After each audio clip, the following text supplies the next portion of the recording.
Good evening and welcome to Inside the Club here on WTOP. Oswego's home for all things soccer. I am Dan Ian, joined again by Justin Penman and Alif Kareem. And we're going to get right to it. We're going to be covering everything from La Liga, Champions Premier League, and even some domestic product here at home with the MLS. And guys, that's where we start tonight. Thank you again for joining me. Of course. Let's start with the MLS. We haven't really talked about it much, but we're really getting close to playoff time. One of those big matchups, number 1 versus number 3 in the entire league. We saw DC United playing Sporting KC. A great result, Justin. Yeah, it was a very tight game all the way through. Possession was even. I was very surprised Sporting Kansas City did not run away with it, though. I thought for sure DC United was going to fall because I'm still thinking Sporting Kansas City is going to end up coming through to take that Eastern Conference in MLS. Well, let's not forget they're both top-tier teams. So I kind of expected this game to go into a draw. That's why I had my hopes pinned on DC United, ending up with a 0-0 draw. Now, guys, jumping over to the Western Conference, talking there about a couple of Eastern teams, jumping over to the West, you have Seattle and LA at the very top of the table, tied, and these have been teams that have gone back and forth, and the rivalry's real. Final 2 games of the regular season are against each other, playing a home-and-home series. Galaxy have Robbie Keane. He's been coming on strong. Landon Donovan's last 2 games. Obafemi Martins and Clint Dempsey have been so good up top for Seattle. Where do you guys see this going for who wins the Western Conference? Well, personally, I believe that Los Angeles have a better advantage because they're more experienced and they've been coming out strong this second half of the season, unlike Seattle, which they've been shaky somewhat. I'm going to have to disagree with Alif here. I really like Seattle. They're young, they have a fast-paced team, and they've been dominant throughout the entire year, and they show that consistency that LA just doesn't have, and I really like them to take the lead. Both teams have continued to win, keeping themselves even, so it certainly sets up some intriguing matchups going into the last 2 weeks of the regular season as well as into the playoffs. And obviously we will continue to cover the MLS as we move on through the year, but for now we're going to jump over to the Champions League, where really the best competition that we've seen all year has come from, starting with Barcelona and PSG. And guys, this was the result you didn't really expect, but still an incredible game. Barca losing, Absolutely. But we're going to talk about it later. Messi's goal was just beautiful with the footwork and went into it in the passing. Yeah. What happened for Barca? Well, Barcelona, they came out strong, and they were strong in some points of the game. But PSG just had that added advantage in terms of defense and in terms of home ground advantage. Barcelona did have that beautiful, magical moment with Messi, but overall they looked less convincing than PSG did. Much less convincing considering that Ibra didn't even play. PSG, great attack. Matuidi, he's proving himself to compare himself to Pogba up in that French midfield because he's proving to be a very strong and fast player for PSG. He was lethal on the attack that day as he scored 1 goal. Not to mention that PSG also didn't have Lavezzi, who was also a crucial part of their squad. Very true. And Messi and Neymar get the 2 goals for Barca. Guys, looking at other matchups from around there, Chelsea, who struggled out of the gates, they had that initial draw, gets back, win column against Sporting Lisbon with 1-0 decision. They pretty much dominated the game, the 1-0 decision, nothing shocking. But is it a little bit of an understatement? Chelsea hasn't been able to put away opponents thus far in the group stage?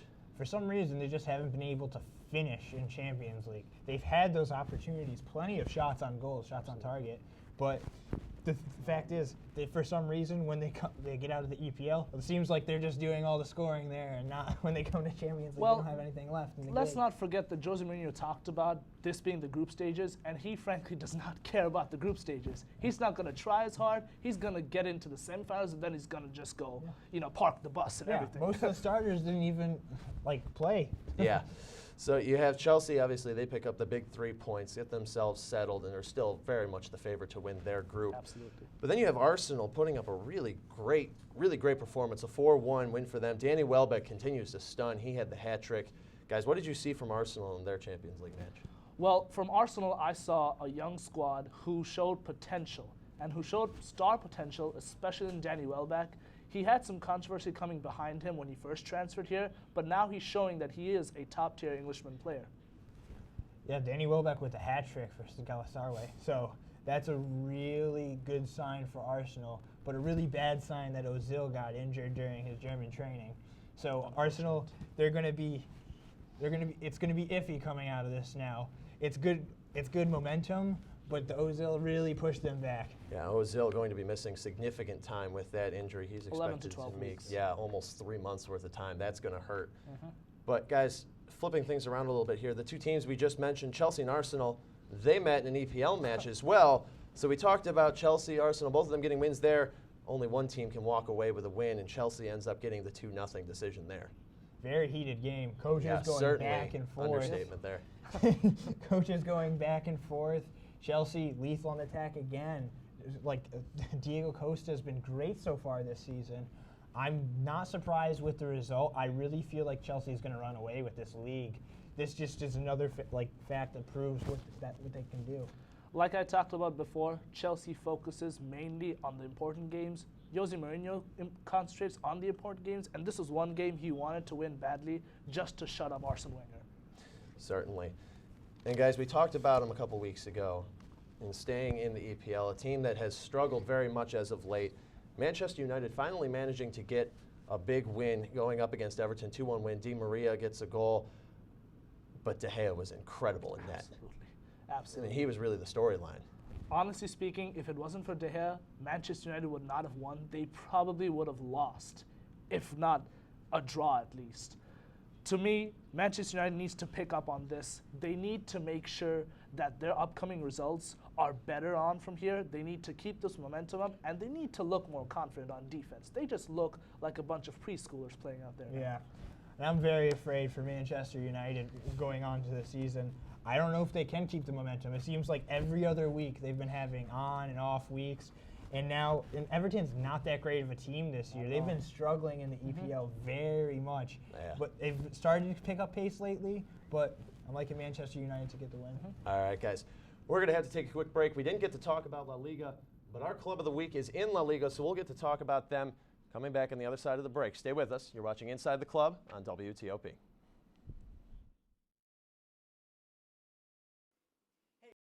Matt, we're doing basketball this weekend, right? No, Blaze, I told you we're doing hockey. We did hockey last weekend. I don't care, we're doing hockey this weekend again. It's basketball season. It's hockey season. Basketball. Hockey. Basketball. Hockey. Basketball. College hockey. Why not both?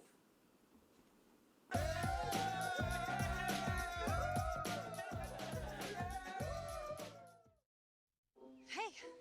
Ready to go? Yeah, but the fire's not out. Close enough. Close enough? If it's too hot to touch, it's too hot to leave. I mean, the next thing you know, you've torched our whole neighborhood. Which is why we're not going anywhere. Exactly. 9 out of 10 wildfires are caused by humans. Only you can prevent wildfires.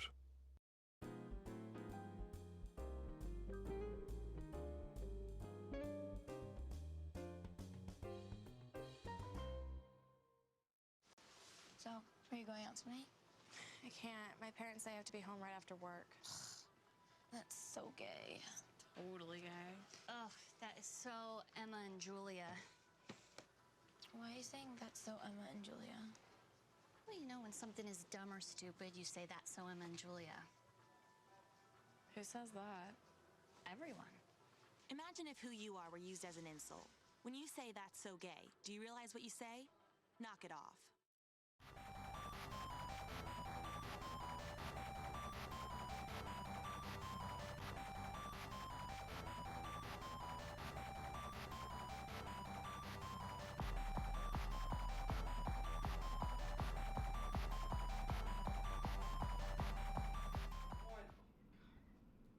Welcome back to Inside the Club here on WTOP. I'm Dan I, joined again by Justin Penman and Alif Karima. Guys, it is time to get to our Club of the Week. This week, like I mentioned, we didn't get to talk much about La Liga. Club of the Week, Real Madrid Football Club. Well, Real Madrid was founded in 1902, and their home has been the Santiago Bernabeu, which has a capacity of over 81,000 people. It's been the home since 1947. The club is figured to be one of the richest clubs in the world, if not the richest, with a revenue turnover of £604 million and a total value of £2.4 billion. That is very big. Let's consider their winnings. 32 La Liga titles is the record. That is an incredible number. Not only that, they show that they're one of the best European football clubs with 10 European UEFA Champions League Cups. That is Absolutely amazing. staggering. Certainly, guys, we talk so much about the history and how there's so much that they have done. They continue to do it right now, just taking a look at the results that they've had. An incredible result of 5-0. Ronaldo gets a hat trick. He's now tied for the most ever in La Liga with 22 hat tricks. They're rolling right now in La Liga.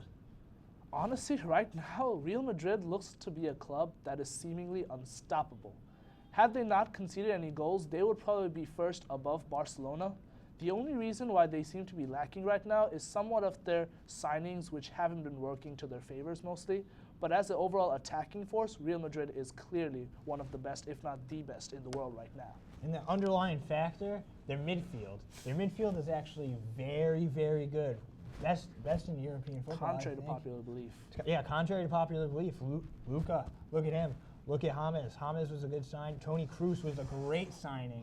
James, I tend to disagree on that. James, 80 million pounds, really? Would you play that much for a player who With as much performed? upside as he does? But he only 23 years old. Di Maria was 26, and he However, didn't fit into the however, system. let's see this. He only performed well in one World Cup. 7 goals in one World Cup. I would not pay that much But for only previously one to tournament. But previously to that, he was very good on Monaco. People just didn't recognize it Falcao because he was was better. on Monaco. Falcao was better. But look how many times he got injured. James Rodriguez came in, and he was the one to make up for his loss.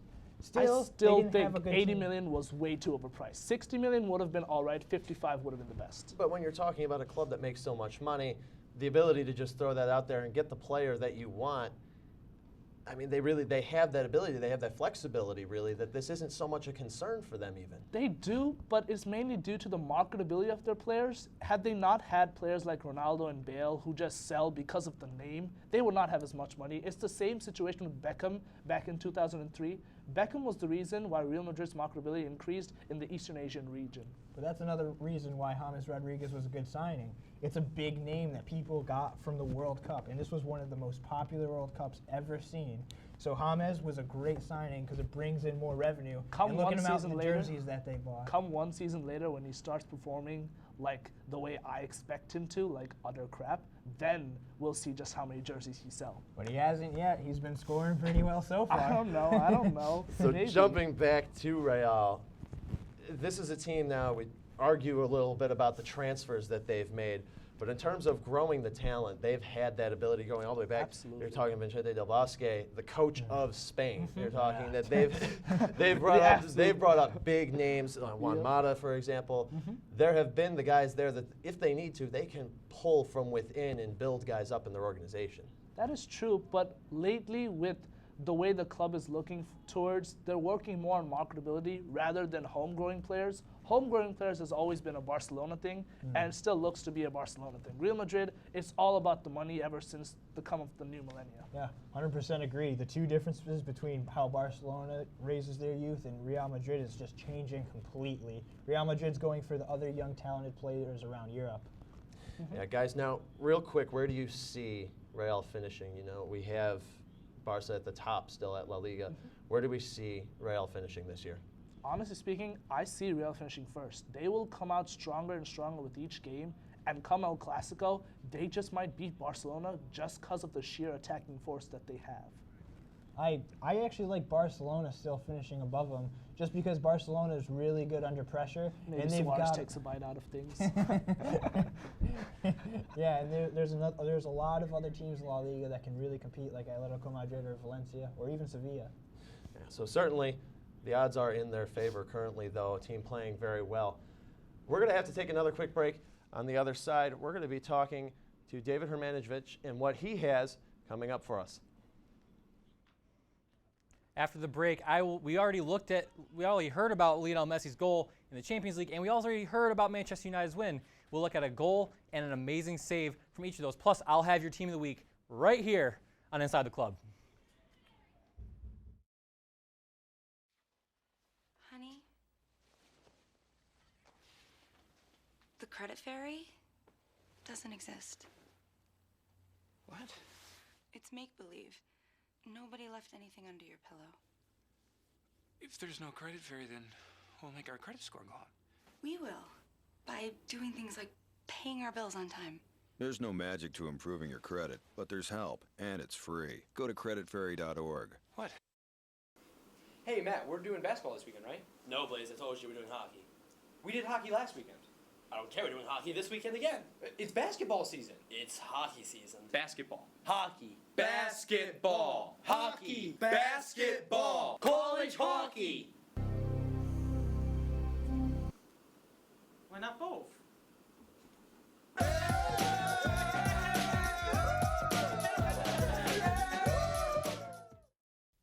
Hey. Ready to go? Yeah, but the fire's not out. Close enough. Close enough? If it's too hot to touch, it's too hot to leave. I mean, the next thing you know, you've torched our whole neighborhood. Which is why we're not going anywhere? Exactly. 9 out of 10 wildfires are caused by humans. Only you can prevent wildfires.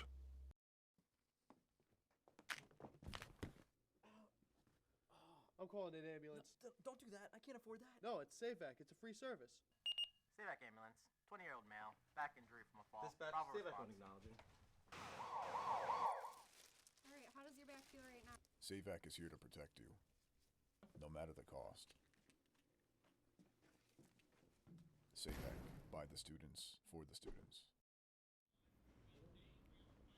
Welcome back to Inside the Club. I'm your analyst, David Hermanovich, and I spent the better part of the last 2 days up at night trying to select the goal and the save of the week. I went through lots of cups of coffee, and I finally found two that I found a little bit beautiful. As we look at our first one, it's from the Champions League, the Barcelona game. As we look here, see some marvelous passing between Iniesta and Messi, a little bit of back and forth, and Messi slots it in the back part of the goal. As we take a look here, that marvelous camera angle, as we can play that one back from the beginning of that clip, we'll be able to see in greater detail the passing that went into it. As we pause it right here, Messi's going to get the pass right where my finger is. He's going to do the one-touch pass over here to Iniesta, but once he passes that ball, he knows he's going to get that ball back, so he just keeps on running, and he slots it in the back of the net. As you see him right back here, beautiful goal. Now, as we go over to our save of the week from that Manchester United versus Everton game, as we talk, David De Gea was a monster between the sticks. See, Leon Osman is going to rip a shot. David De Gea sticks out a big old mitt and just stops it. As we pause it right here, look at that save. That's beautiful. Beautiful extension, beautiful reflexes. Shows why he was so important in that win. Play it forward a little bit more. We can see another angle of this shot. Leon Osman ripping a shot. David De Gea, he doesn't have much time to react to this ball flying at him so fast. He was the reason why Manchester United pulled out the beautiful win. Now, as we head over to our team of the week, our official team of the week here on Inside the Club, we start off with some of our substitutes. As we can see, Claudio Bravo, he is the goalkeeper for Barcelona. He recorded his 7th straight clean sheet, and that means that you don't allow a single goal all game. He did that in 7 straight games, and he's still going. Rafael, again from Manchester United.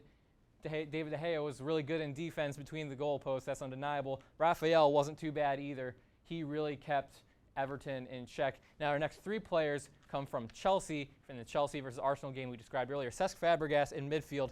Yet another world-class performance. It just becomes normal for him after a while. Aiden Hazard out on the wings. He was really causing a lot of issues for the Arsenal defense. Diego Costa, he was the one that scored the goal. And Stephen Fletcher has been kind of invisible the past couple of years, but he scored 2 goals and an assist over the weekend. Now, as we look at our official team of the week, as we said earlier, David De Gea, in that win over Everton, he was monster. He had that amazing save of the week, and he had a penalty save, which is not very good. His athleticism and reflexes were really on display in that game. As we move forward at right back, we have Naldo from Wolfsburg. He scored the only goal in their 1-0 win over Augsburg. And when you're a defender and you score a goal, it's always a good day. Speaking of defenders that scored game-winning goals, we have center back Leonardo Bonucci from Juventus. They had a big game against Roma, 1-2 in the Italian league. He scored the winner, and it was probably one of the contenders for goal of the week. Look it up on YouTube. It's a great goal. As we move forward, center back Nathan Baker. Aston Villa lost to Manchester City this weekend, but he was the reason why they were in the game for so long. I don't know if it was this amazing beard he has here. He better not shave that off, but he was amazing in the air. He was dominant as well as in close quarters. He kept Manchester City in check for a long time. Unfortunately, they couldn't pull out the win, but he was stellar.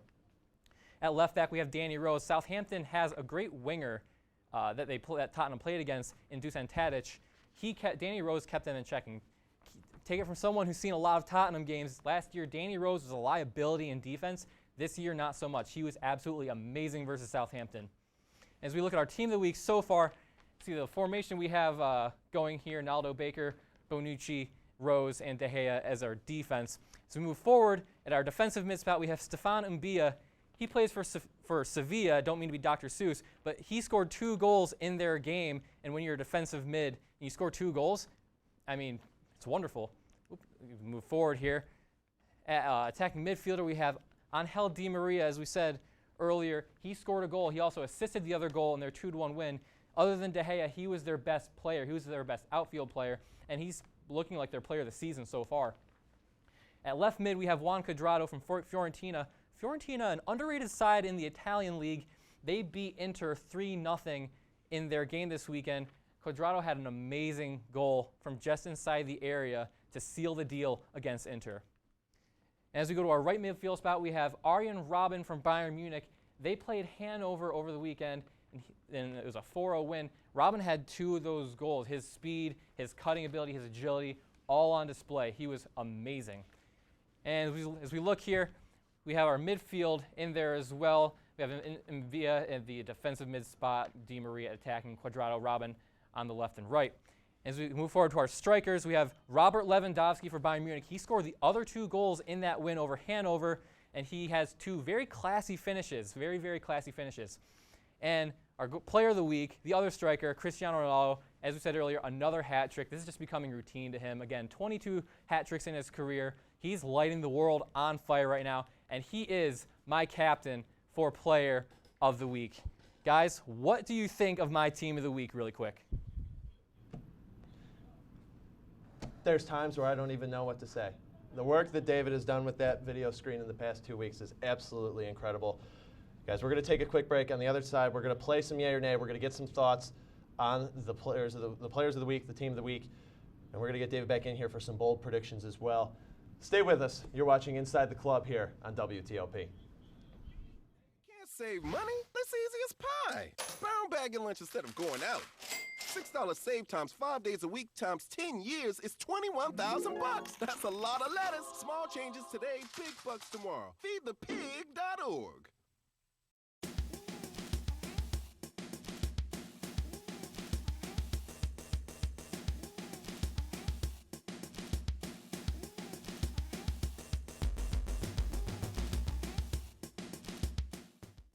Every night before the show, me and the guys, we like to loosen up a little bit. Blue, 42, hike! Every now and then, Dan likes to take it a little too far.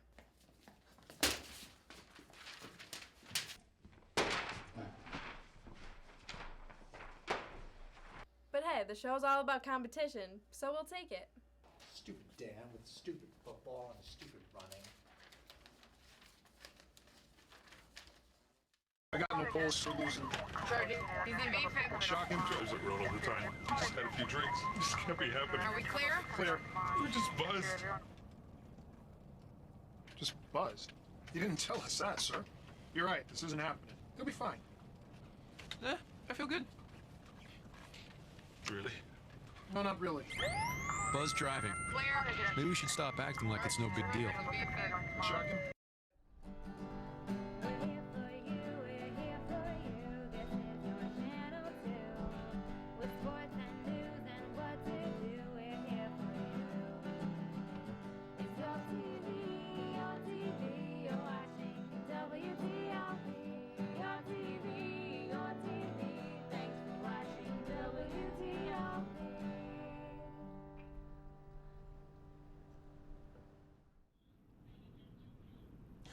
Welcome back here to Inside the Club. Dan and I, joined by Justin Penman and Leaf Cream, and we've got Dave Romanovich over at the video screen again. We'll get to him in just a second. But guys, it's time for some yay or nay. Let's get some rapid thoughts on what we think we're going to see coming up for the rest of the year. And Alif, start with you. Will Ross Barkley leave Everton? Yeah, he will leave Everton. He wants the money, and plus Manchester City needs him. They need to replace Yaya Toure, who's getting old. And Justin, for you, jumping around in the EPL, Radamel Falcao, will he end up staying with Manchester United after this year? Yeah, I like him there for one more year. He might be sold after that. And let's jump back over to the video screen there. Dave, what are your thoughts on Barcelona? Do they have a shot to win their Champions League group? I say yay on that one. They definitely have a shot to, and I think they will. I think the main problem would be the reverse fixture with PSG. They'll be playing at home. I think they'll score enough goals on them to win on goal differential. I think they'll tie on points, though. All right. Thanks, Dave. And we'll get back to you just a second. Justin, for you, an MLS question, since you're somewhat of the resident expert here. Landon Donovan coming up on the 10th, his final game against Ecuador in a U.S. jersey. He's expected to only play a half hour. Is he going to be able to score? Yeah, it's America. You got to have that fairy tale finish. Because America. Alif, one for you here. Will Monaco spend big money on a transfer for Wayne Rooney, or does he stay with Man U? Yeah, they will spend big money, and Rooney just might leave. You're saying Wayne Rooney's going to leave Manchester United? Yep. Man, that could be your bold prediction. We'll get to that in a second. All right. And one more for you, Dave, over at the video screen. So much talk about who the best player in the world is. Is it Messi? You're bombarding me with these Barcelona questions. I love it. I say Messi is the best player in the world. Ronaldo's been setting the world on fire, but if you look at the statistics, Messi has actually scored more goals on less shots. And a quote from Koke from Atletico Madrid, he said that Cristiano Ronaldo is an athlete, but Lionel Messi is a god. So I say yay on that one. Lionel Messi overall, I say better player. Not by much, but better player. All right. Guys, we've got about a minute left. Alif, we'll start with you, then Justin, then back over to Dave. Guys, what are your bold predictions? What do we got? My bold prediction, Neymar will win the Ballon d'Or next year. Not this year. This year is going to Ronaldo, but next year for sure. So Ronaldo will win? Ronaldo will win this year, Neymar for sure next year. On his way up. Justin, what do you got? In Serie A, which we didn't talk about a lot today, I'm really liking AS Roma to throw a surprise at everyone and win the league. I really feel like Juventus doesn't play it well on the road, and AS Roma is going to take that to their advantage and win the league. All right, and Dave, real quick, one last time, what do you got for your bold prediction? I say that Manchester United, not a popular prediction right now, but I think they're going to finish top 4. I think Chelsea, Man City, 1-2. Arsenal and Liverpool not playing very good right now, and they're injured, and then other teams I don't think are good enough. I think Manchester United will pull it together and finish top 4 in the Barclays Premier League.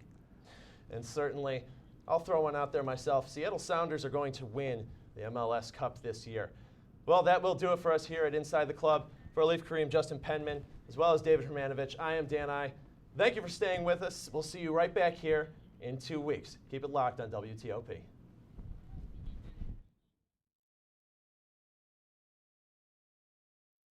Do you like this top? So gay. Really? Yeah, it's totally gay. You know, you really shouldn't say that. Say what? Well, say that something's gay when you mean it's bad. It's insulting. What if every time something was bad, everybody said, oh, that's so girl wearing a skirt as a top? Oh, you are. Those are cute jeans, though. When you say that's so gay, do you realize what you say? Knock it off.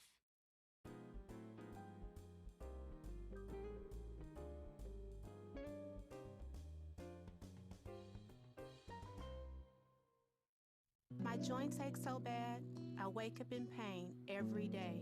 I want to know why. I want to know why my hair is falling out. How did this happen? How did this happen?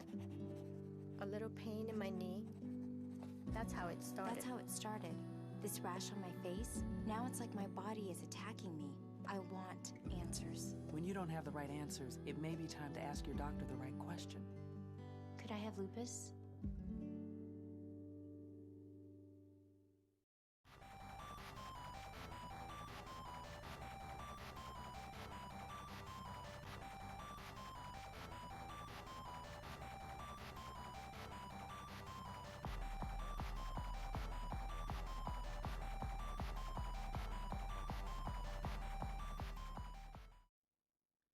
Last night, Lori Capracuzzi scored